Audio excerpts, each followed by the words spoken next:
Of it all, untouchable, a new animal. This is how legends are made.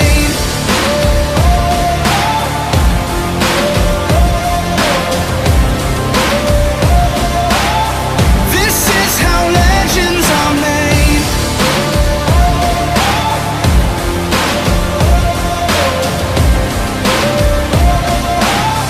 This is how legends are made.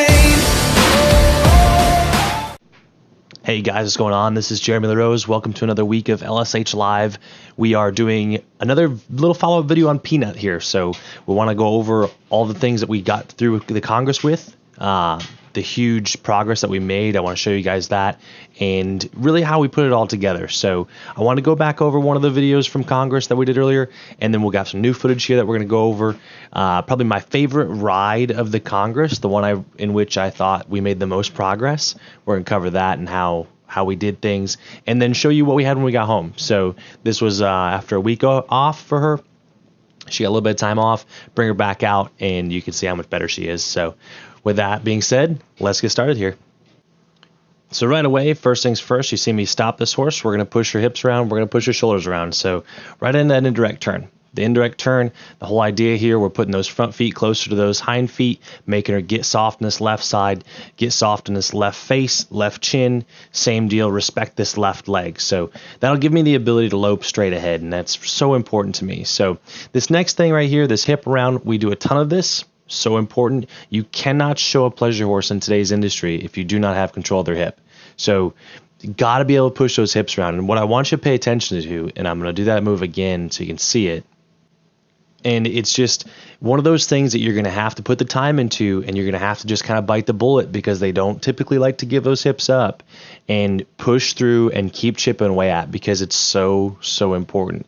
Remember, the whole idea behind all of this is that we're kind of compartmentalizing our horse a little bit and breaking them down into parts and pieces.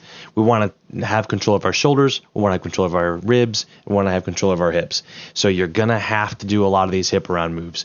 So that being said, let's slow this down a little bit, take a look at what I'm trying to do and the things that I keep in mind as I'm doing them.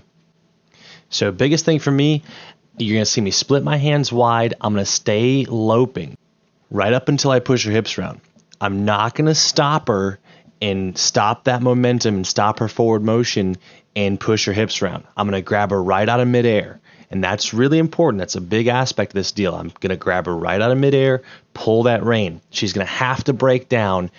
And then I'm going to tap my right foot, ask her to give that hip around, capture up on this left side, and lope straight ahead with a lot more respect out of my right leg. And that's the biggest thing that I'm testing here. How much respect do you have for my right leg so that when I go to that spur, you're not shoving on me. You're not pushing forward. So we're going to push our hips back around here. We're going to lope back off. And the big thing that I'm trying to get rid of through this whole maneuver is this push in my hands right here, there, when she leaves the bridle as I ask her to lope off. Remember, I need her to coil up. I need her to bring her hock and her jaw closer together when she lopes off so that she comes up into the air. If she's going to push against my hands like that when I ask her to lope off, I've got to get those hips a lot softer. So see me just keep her in motion here, just pull that right hand up to me, get that push and lean out of there. Going to grab up on this left side here, ask her to lope straight ahead. So if she gives me this lope off good, we're going to let her keep going. If she shoves on me and she leans all over, we're going to push this around again. When she gets soft in her body and she gets soft and rhythmic behind, we'll ask her to lope off. To me, the speed that she goes through this maneuver and the tension that she has when I push her hips around are direct indicators of how she's going to lope. So if she goes around and she wants to be tight-legged and she wants to be jabby behind, usually I will see that in the fluidity of how she moves off my outside leg. If she goes through that motion and she's just kind of stabby or flat or there's no energy, I know she's going to be dull and lazy when I'm loping around and I go to that spur, which is just as bad, right? If she doesn't give me a bunch of energy, if I go to my outside spur and I say jump and she doesn't say how high, we've got a miscommunication there that we're going to have to address down the road. So going back to this day, this was, like I said, probably my favorite ride of the Congress. I think that this really wrapped things up for me and kind of culminated all the things that we'd worked on. And So this is what we are going for.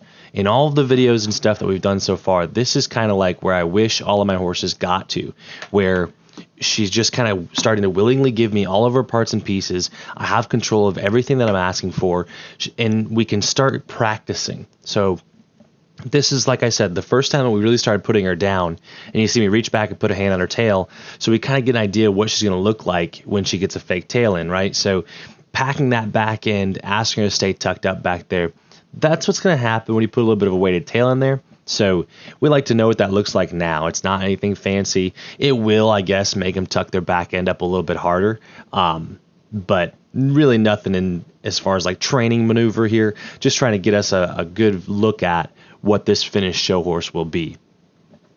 So the big thing about this ride, going through, just checking all my parts and pieces. I've got a nice flat stride here. She's landing full. Our front end is worlds different than it was a month ago. So super happy about that. You see she's not pushing on me very hard at all here. I can do my indirect turns, and her chin level never changes. So when we talk about a horse that leans on us and pulls down into us, what you can find here now is I can bring my hands up and keep the actual level of her chin from the ground up. So when our horse pulls down on us, you're going to see the tip of her nose drop down into the dirt, and that's when she gets heavy in my hands. Remember, we're trying to break her at her withers and drop her neck from there, and then bring her chin up into her chest in the middle of her body. That's really what we're going for. So you see her open her mouth. I want to be able to bring my hands up and left here, bringing my right hand on my left shoulder, bringing my left hand up, and I'm going to capture this up and ask her to step around her back in. So my right leg is on, little taps here, keeping this left leg close by so she can't fall over, and ask her to give that jaw that way. This ride, probably the next night, we're in a training fork and a thin twist here. And now we're going to start lifting our inside hand straight up in the air to make that line really good. So now that I have a bit of control on my left leg here, I'm going to bring my right hand up as I do these corners and make her stand up on this inside rib and shoulder line and really get up so she holds that hip on the inside of her circles. So you see me come up and it's a right shoulder here, standing that up. I'm going to use that anytime I go around these corners. So I want to keep this front end square in front of me. I really like how she's starting to keep her legs close to the ground here. Again, holding the ground behind here, sitting with me and riding in time through my maneuvers. So now I can come to the outside of my circle with my hands, stand this up, and get this inside line really, really clean. So now that she'll hold the ground with her outside front underneath of her, I can get this inside driving through. And that's going to be your mission with your horses at home, is getting the push and lean out of there. If you can get them to where they'll ride between your hands and your feet, then you'll be golden when it comes to doing circles. So pull that rein up, stand this inside up. I really like that lope off right there. She maybe shoves a little bit with her hip to the right, and then I lose her a little bit to the left. But the lope off itself I really enjoyed. Go back, take a look at it. And what you'll find is I grab up my inside rein, and my horse gets around. I really load up this left hind here, make her sit on that. She pushes off into it really well. I've got a nice round horse. I still have a bit of lift into my hands as she goes to lope off, and she still kind of leaves a little bit, but she's not shoving against my bit anymore. So she doesn't feel heavy in my hands, and that's huge. So if she'll lope off and know that she can't push against my hands, then we're on the right track to being round as we go around. And that's just what you've got to focus on. Do your maneuvers, put your time in to where you can get your hands up in front of you like I can ride here tonight. And now I can start shaping this horse off my feet instead of having to hold her back with my hands. That's probably the biggest shift in the way that I can ride here. If you compare the videos that we did a couple weeks ago versus the video now, is that I can pick my hands directly out in front of me, and now I can go to my spurs and she doesn't leave. And then anytime that she does, I can just stand this back up, do a turn, push my hips around, whatever that may be, and lope her back off. So you see her shape underneath of me and start doing things under my seat. So we get that lift, we get that break in half. And once we have that head and neck will come down, everything will shape up, she'll slow down, and it'll just be where we want it to be. That's probably the hardest thing that you'll do when you ride, is get those hands up in front of you and just rely on your spur. It's so easy to hold your horse back when you go to your spur and ignore the fact that it's just running away from your foot. Getting this horse to where it'll lift and round on your spurs is a huge milestone in their progress. So now we come home from the Congress, we give her a little bit of time off, we get her back out, and we're going to just see where we're at. So taking a look at her lope now, we see a good flat front leg, certainly a lot flatter than we were before, and my head and neck is much more under control. If this right lead was straight up in the air before, now she's starting to break a little bit. She's keeping that hock tucked up underneath of her, and I can start to maneuver around. This is one of the first times that my horse has felt like I'm close to the show pen. So, you know, these horses, they're like snowballs going down a hill, right? As they get more broke, I can leave her alone a lot more. And now we start to see what looks like a little bit of a show horse, right?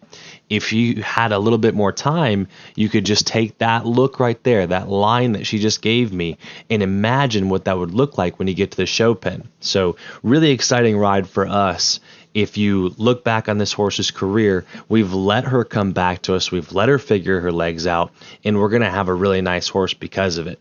The biggest thing about this is that we've taken our time and we've done it right. There's no holes in this horse. There's nothing that she's going to just freak out and leave or gap her mouth and bite the bridle or anything like that. I mean, we get a little bit of little humpies here, little bucks. That's cute. It doesn't bother me a bit. She's kind of coming up in her hips with my spur, so that's totally fine. It's not exactly where I want it, but it is up into the air out of this outside hind, and you can really see her lift up here. This is a really good line. Super happy about this. Wanted to pay attention to one more thing before we wrap this video up, and that's in this section right here. And one of the biggest things for me that I want you to pay attention to is the slack in my reins as she stands up. And this is so important. You've got to have a horse that will go slow on a drape. Remember, we got to show these things with our hands down. So I want to really make sure these shoulders are standing themselves up. And you see here how that outside front is not traveling forward, and we have slack in the reins. That's what makes this piece so exciting for us. So we talk about how this is the first time that this horse really started to look like a show horse. You see her rock up and back and stand up in her shoulders and hold her chest up. She's got her chest square to her line. She's standing up in the front end. And one of the things that allows me to do is then make adjustments with my hands. See, I can take a hold of the bit and her legs keep firing. Her legs never change when I take a hold of her mouth. And that's what you're looking for. If I have a horse that truly stands up in her shoulders and stands up in her hips, then she's not going to be leaning forward onto my hands, and I have slack in the reins where I shuffle my bit and all I take a hold of is her chin. Her legs never change. I do not want her legs to change when I touch her chin.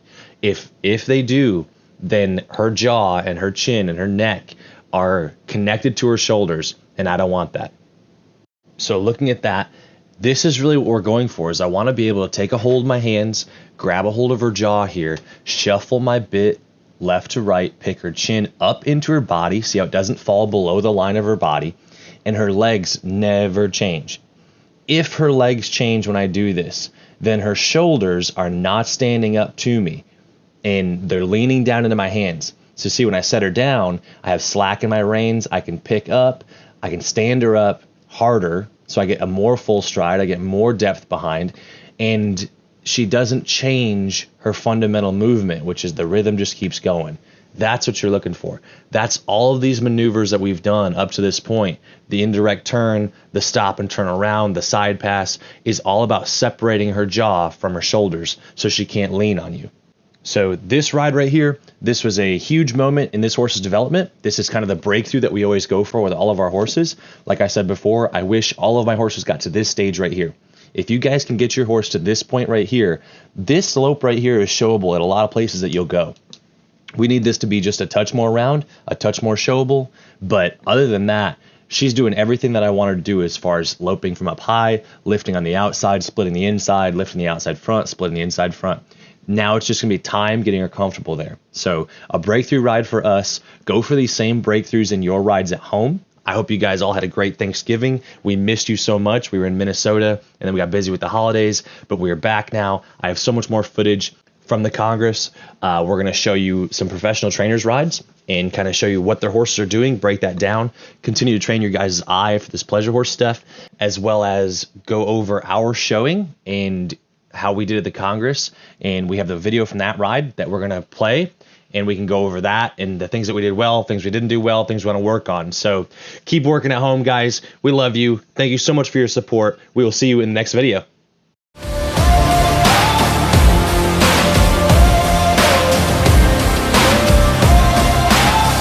This is how legends are made, like iron from the fire, getting strong.